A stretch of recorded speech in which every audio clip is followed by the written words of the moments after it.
ओम नमः शिवाय. श्री गणेशाय नमः. सदाशिवक्षरेचारी सदा उच्चारी ज्याची वैखरी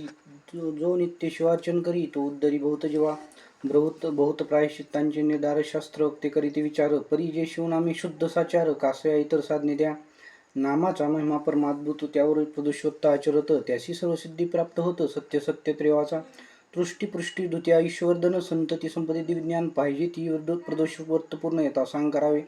प्रदोषवर्ता भाव्याचता या जन्मी प्रचिती पाहिजे तत्वता दारिद्र्य आणि महाव्यता निशेष प्रदेशांमसात येव संस्तरी होय अज्ञान द्वादश वर्षी मधभागी पूर्ण हे जो असत्य मानिल व्यासवेचन त्याशी बंधन कल्पांतवरी त्याचा गुरु लटिका जाण त्याची दांभिक भक्ती लटिके ज्ञान उमा वल्लभ चरणी ज्याचे मन त्याहून पाहून कोणी नाही मृत्यूगंडारे दारुण प्रदोषोत्ती जाती निरसून ये विषयी इतिहास जाण सुत सांगे शौनकाधिका विदर्भ देशीचा भूभुज सत्यरथ नामे तेजपुंज सर्व धर्मरथ पराक्रमी सहज बंदी जनवर्णिती सदा बहुदिवस राज्य करीत परिशिव भजनी नाही रथ त्यावर शाल्प व देशातून उपनाथ बळे याला चालून या आणि का त्यांचे आप्त शोनिपाळ साई झाली बहुत सप्त दिवस पर्यंत अद्भुत युद्ध अद्भुत झाली हा एकला ते बहुत समरभूमीचे सत्यरथ धारा तिथे पावला मृत्यू शत्रुनगरात प्रवेशले राजपत्नी गरुड राजस पूर्ण झाले 9 मास एकलीच पायी पळता वनवास तोरण अर्थ ओढवला परम सुकुमार लावून ह्यानी कंटक सराटे वृत्ती चरणी मूर्छा येऊन पडे धरणी उठून पायी मागू पडे शत्रू धरतील अकस्मात म्हणून पुढती उठून पडत किंवा ते विद्युलता फिरत होण्यावरी वाटत असे वस्त्रे अलंकार मंडित हिऱ्यांचे दंत झळकत जिचा मुकेंद्र देखता करतिकांत तन्मय होऊन नृत्य करी पहा कर्माची गतिगण जिच्या अंगुष्ठीनं पडे स्वर्गीय किरण ते गरुदरी हिंडे विपिन मृगनेत्री गजगामिनी वनी हिंडे महास्त्री जे विनयश धरायाची दमयंती की बिल्ली रूप हेमती दुस्तर वनी हे तैसी हिंडे कर्म नदीच्या प्रवाही जाण पडिली तीस काढील कोण असो एका वृक्षाकडे येऊन परम व्याकुळ पडेली शतांची शतेदासी ओळंगती सदैव जे पाशी इंदुमती नाम ते जेसी भूमीवरील लोळत चहूकडे पाहे दिनवदनी जेव्हा मुख वाळले न मिळे पाणी तो प्रसूत झाली ते क्षणी दिव्य पुत्र जन्मला तृष्यने तळमळे अत्यंत कोण उदक देईल तेत बाळ टाकून उठत बैसत गेली एका सरोळा उदकात प्रवेशली तेच क्षणी अंजळी भरून घेतले पाणी तो राहीने निवडून दारुणी बक्षली गोरहद कर्माचे विधान वने एकला रळे राजनंदन तो माना मग पत्नी जाण विगततावा पातरी माता पिता बंधू पाये ती लागे कोण नाही एक वर्षाचा पुत्र ती सईकडे घेऊन आली तिथे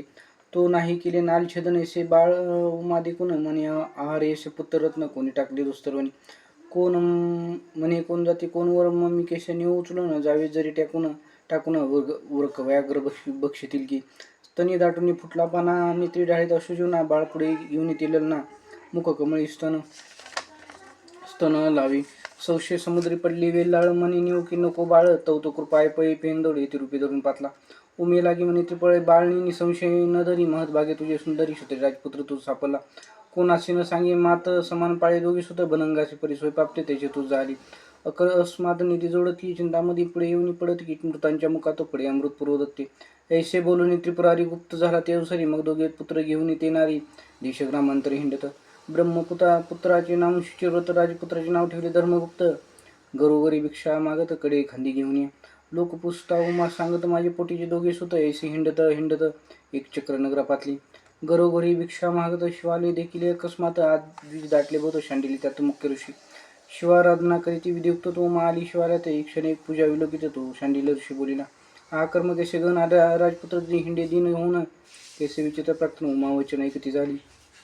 ऋषीचे चरण उमा धरित म्हणे याचा सांगा पूर्ववृत्तांत सकल त्रिकाळज्ञानी महासमुद्र भूत भविष्यात ज्ञान तुम्हा याचा माता पिता कोण आहेत की पावली मरणे यावरी शांडिली सांगेवर म्हणे याचा पिता जाण सत्यरथ तो पूर्वी होता नृपजान प्रदोष समयी करी शिवार्चन तो शत्रू आले चौकड नगर त्याची वेळेने शत्रूंची गजबज ऐकून उठीला तेसीची पूजा सोडून तो प्रधान आला पुढे जाऊन शत्रू धोरणी आणली त्याचा शिरच्छेद करून पूजा पूर्ण न करिता उन्मत्पणे तेसे जाऊन करी भोजन नाही स्मरणविषयी अंदा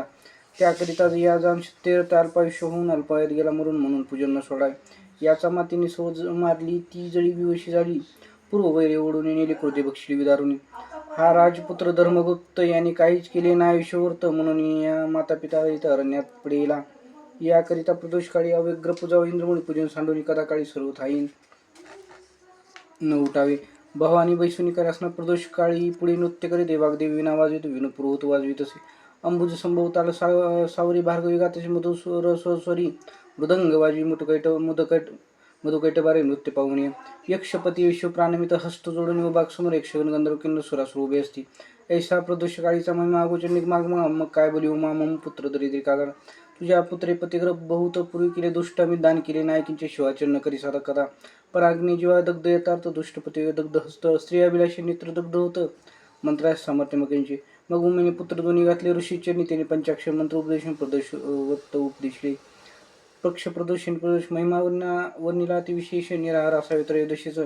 दिवसा सत्कर्माचरावे 3 गटिया झाली अर्जनी प्रदोष पूजा आरंभ व्हावी प्रतिकोणी गोमय भूमी सारवणी दिव्य मंडप उभारायचे चित्रविचित्र विधान कर्दळी स्तंभ क्षदंडे करून मंडप की जे शोभायमान रंग माळा नानापरी शुभ्र वस्त्र नेसावे आपण शुभ्र गंध सुवासुमन मग शिवलिंग स्थापन पूजा करावी विधियुक्त प्राणायाम करून देकांतर बाह्य न्यास मातृका दक्षिण भागे पूजा विमुरांतका सव्य भागे अग्नितो वीरभद्र गजन अष्टमहासिद्धी अष्टभैरवपूर्ण अष्टदिग्पाल पूजन सप्तावनी शिवपूजा यथा सांग शिवध्यान करावी पूजन राजोपचारी समर्पण करा स्तोन शिवाचे जय जय गौरनाथ जय जय कोटी चंद्र सुशीतळ सच्चिदानंद गणाडळ पूर्ण ब्रह्म सनातन ऐसे प्रदोषवर्त ऐकून बाळ उपदेशले दोघे जण मग ते एक मने करून राहते झाले एक चक्री 4 महिनेपर्यंत दोघे आचरती प्रदोष होतं गुरुवचने येतात शिवपूजन करीती पै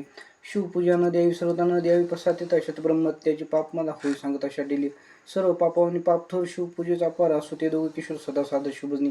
ब्रह्मपुत्र शुचिरत एकदा एकला नदी तीरी क्रीडत दरडी ढासळता अकस्मात